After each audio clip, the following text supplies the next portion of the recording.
Broadcasting around the galaxy, this is Colony 7 News. Here are your hosts, Mecha Girl Aya and Haru the Haru. Good evening, everyone. Let's take a look outside with our Colony 7 News outer camera. As you can see, empty, cold, dead space. Oh, I'm getting something right now. This just in. We are getting some breaking news. Parl has more on the breaking news. Parl, are you there? Hi, Aya. We have breaking news today. I'm here at Asticassia School of Technology, specifically the piloting department, where a student took her mobile suit and slapped a male victim into tomato sauce. I am told we have some footage that was caught on the camera. For the viewers at home, this is graphic, and I urge you to take your children out of the room. Viewers' discretion is advised. It was at this moment that he knew. He fucked up. KO! Damn, that's a spicy meatball. Can you tell us any more, Paru? Yes, we have some reports that the student in question for the human tomato sauce is one Soletta Mercury. She has red hair, occasionally stutters, often referred to as a tanuki, is a transfer student from Mercury, and is said to be the pilot of the Gundam Ariel. We have interviewed a few students who have had some interaction with Soletta, and here's what they had to say. Yeah, I knew Soletta. She was kind of weird. You know, when you gag on a spoon for too long, kind of weird. So get this. One time, I was throwing up in the washroom after lunch like I usually do, and I heard her walk in. She was all like, I'm no good. I have no friends. And then, she was hitting her head with her fists. So weird. Then, she stopped and was, talking to someone who wasn't even there. Oh yeah, Ari, I have to move forward and gain one. Or something I don't know. She's, totally unhinged.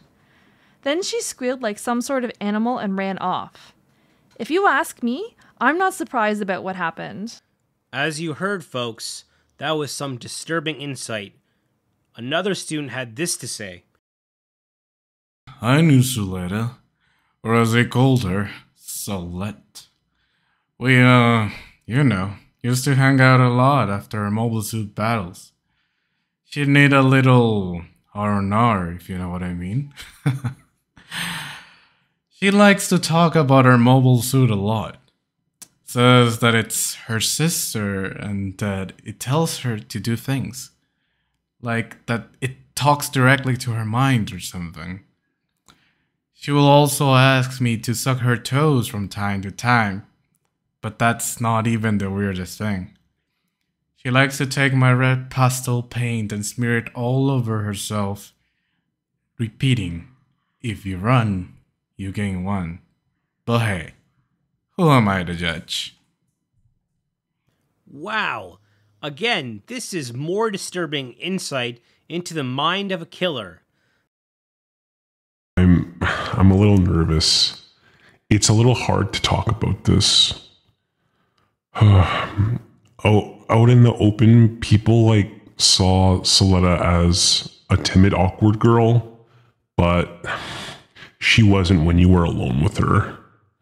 We first became friends when she was new here, and I wanted to show her around because, she looked out of place. She seemed nice at first, and we kinda liked a lot of the same, anime. She would come over to my dorm and we'd watch Watakoi, Love is Hard for Otaku. Soon after, one thing led to another and we started dating, but she wanted to keep it a secret. Sorry. Then she became really demanding and would blackmail me over nudes she took of me. I had to start paying her weekly and doing all her chores. And if I didn't, she'd post them everywhere. She threatened me. She'd also make me suck her toes and her armpits while telling me I'm a good little Haru. She just turned out to be real big meanie, and I'm glad she's on the run. I'm not surprised she murdered someone. I'm just thankful it wasn't me. The last student that we interviewed had this to say. Yes, I knew her from a distance. She caught my attention really early on, and something just wasn't right about her. It was like a gut feeling, so me and the conspiracy club did some digging. What we found was particularly odd.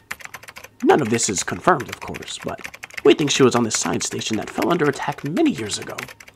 And in fact, she was the one piloting a Gundam, also known as a Gundam, at the age of 4, who killed some of the attackers and fled to Mercury with her mother. If this is all true, then it's no surprise that Soletta Mercury is indeed a stone-cold murderer. But I also have a theory that since it is a Gundam, it could be that maybe the Gundam has influenced her in a way or is controlling some of her actions. What a weirdo. Yes, we managed to get an interview with the dean of the school who had this to say. This is bullshit. Hold on, Aya. I've just been told we have some audio from the scene of the crime and potentially some video footage. Let's roll it.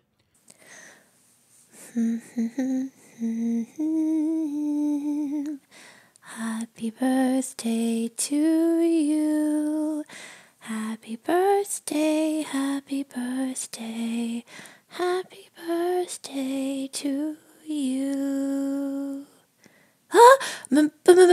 Miss Miorine? Why are you looking at me like that? It's making me nervous. Oh, this? Ariel said I had to make some tomato sauce to protect you. If I run, I gain 1. If I move forward, I gain 2. Well, we saved both of you. Well, there you have it, folks. Some preliminary news here from the Academy as some students divulged some interesting thoughts on the matter, including some audio from the incident. Is Soletta Mercury a stone-cold killer? Has she lost her mind due to the effects of the Gundam, or is there another side to the story? If you ask me, she's bat.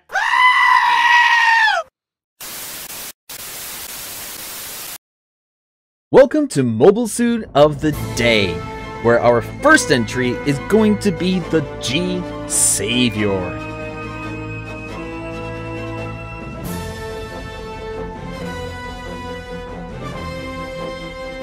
The G Savior is the titular Gundam from the movie and video game of the same name, first appearing in Universal Century 0223.